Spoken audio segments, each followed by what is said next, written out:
Buckle up, because you sent in this list of 10 things. Okay.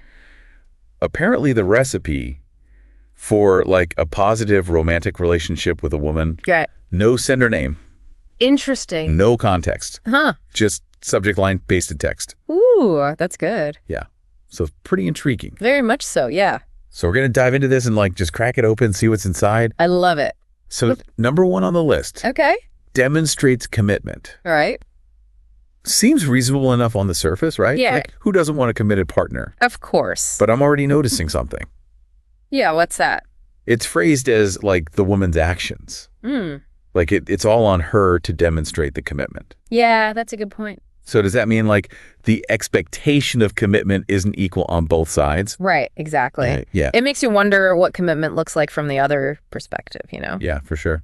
And speaking of expectations, yeah. Number 2 prioritizes the relationship. Oh. Again, sounds good in theory. Sure. But is it just me? Or does it sound like it's saying it's mainly the woman's job to prioritize the relationship? I mean, it definitely plays into those like traditional gender roles, right? Like the woman is the one who's supposed to be like the relationship manager, keeping everything smooth sailing. Yeah, exactly. Yeah. And it makes you think about like different attachment styles too. Oh, yeah, absolutely. Like somebody with an anxious attachment style is going to naturally prioritize relationships more. Way more, yeah. And this list just doesn't seem to care about those individual differences, you know? Totally. And okay, get ready, because number 3 is where things start to get a little... It's a little spicy. Yeah, a little intense. Okay. Trusts implicitly. Ooh. Not just trust, but like trusts implicitly. Should we be worried? I think maybe. Yeah, it's like, is this earned trust? You know, like right. The kind that grows over time through shared experiences? Exactly. Or is it like blind trust given with no evidence? And demanding that kind of implicit trust. Oh, yeah. That's not healthy. Definitely not. Okay. It can be a sign of wanting control instead of like a healthy back and forth. Yeah, that makes a lot of sense. And wow, speaking of red flags, number 4 is just obeys. Just straight up obeys. Yeah, no qualifiers, no nothing. Just obeys. Yeah, you know, that word has a lot of baggage. Oh, yeah, for sure. Like centuries of patriarchal structures where women were expected to be subservient to men. Totally. And this list is like straight up embracing that historical context. Not shying away from it at all. Nope. And it doesn't stop there. Number 5 is submissive. Wow. Okay, so no room for interpretation there. None.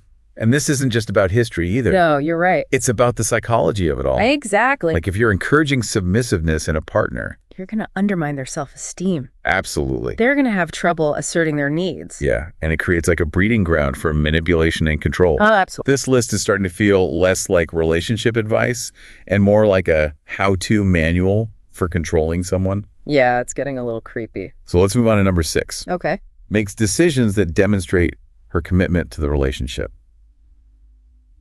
Wait, hold on. Didn't we already cover that? Kinda, right? Yeah, it feels like this list is just circling back to these same ideas. Commitment and prioritizing. But always from the woman's side? Yeah, it's constantly emphasizing her actions, her choices. Like that's the only thing that matters. Like she's under a microscope. Exactly.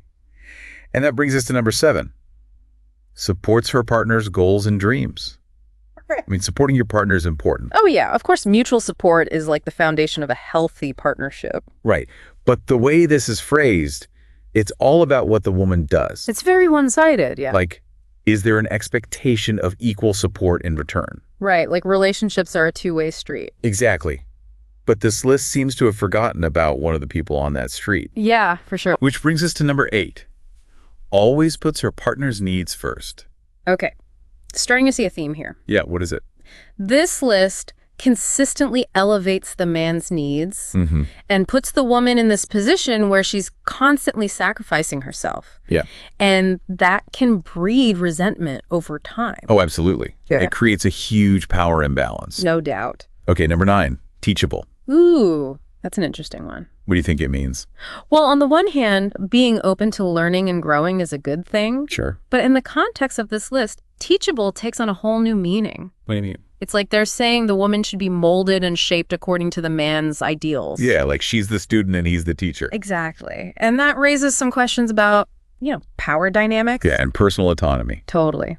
Okay. And last but not least, the one that left us both completely baffled. Yeah, this one was a curveball. Stay Putinized. Stay Putinized. I mean, what does that even mean? Right, like, is it some kind of code? Maybe an inside joke? Or just something random thrown in there for shock value? Who knows? Without context, it's impossible to say.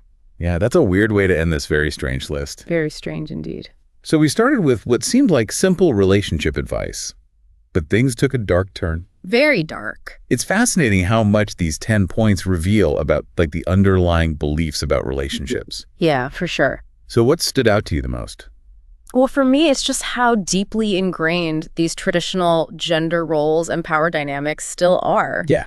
This list is like a snapshot of a very specific and honestly outdated view of what a woman's role should be. That's like a time capsule. Exactly. And it really makes you think, what does a truly equal and fulfilling partnership look like? You know, Yeah. What values would you prioritize in your own relationships? That's a great question for everyone to think about. Absolutely. So thanks for joining us for another deep dive. Always a pleasure. And until next time, keep those lists coming. And keep thinking critically. And questioning everything. Exactly.